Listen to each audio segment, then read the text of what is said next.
মূলত 2010 সন থেকে আমি এই এই এই দৈনিক বৃক্ষরোপণ করে যাচ্ছি, প্রায় 15-16 বছর থেকে। তারপর 2019 সন থেকে আমরা পর্যাবরণের সত্য সংস্থা তৈরি করি। সেই সংস্থার মাধ্যমে আমাদের এখন 140 জন মেম্বার। সকলে মিলে আমরা রাত্রে মেসেজ করি, সকালে মিলিত হই, প্রতিদিন রোপণ বৃক্ষ পরিচর্যা এই কাজ চালাই। আমরা 5টা ফরেস্ট বানিয়েছি। এই একটা ফরেস্ট দেখছেন, একটা খয়ার বন, তারপরে পঞ্চবটি, ঝাউবন, তারপর আরও 2টো ফরেস্ট এরকম বানিয়েছি আমরা। প্রায় 250 একর জায়গা নিয়ে এই বিস্তীর্ণ অঞ্চল আমরা বনভূমি তৈরি করছি।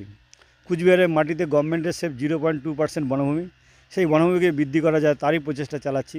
আগামী দিনে আমাদের লক্ষ্য প্রতিটি কুচবিহারে যে 32টা নদী, প্রতিটি নদী বক্ষে এরকম ছোটো ছোটো স্মল ফরেস্ট তৈরি করা। এবং কত গাছ লাগানো হয়েছে আপনাদের? এই পর্যন্ত আমাদের প্রায় 14,000 গাছ লাগিয়ে ফেলেছি আমরা, কুচবিহার শহরে সব? কুচবিহার শহর এবং আশেপাশে সারাউন্ডিং ফরেস্ট নিয়ে। এই গাছ লাগানোর জন্য আপনারা একটা অ্যাম্বুলেন্স তৈরি করেছেন, এই বিষয়টা যদি একটু বলেন।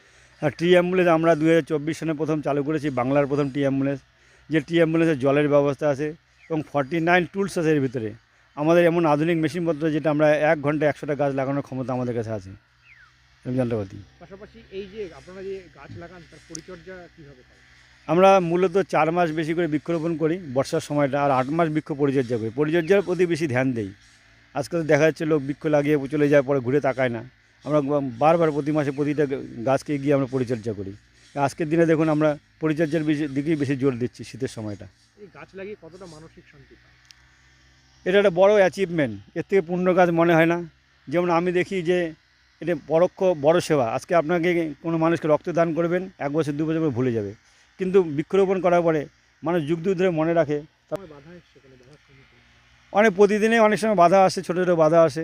যারা গাছ সম্বন্ধে সচেতন না তারা অনেক রকম বাধা দেয়, সেই বাধাকে উপেক্ষা করেও আমরা গাছ বৃক্ষরোপণ করি।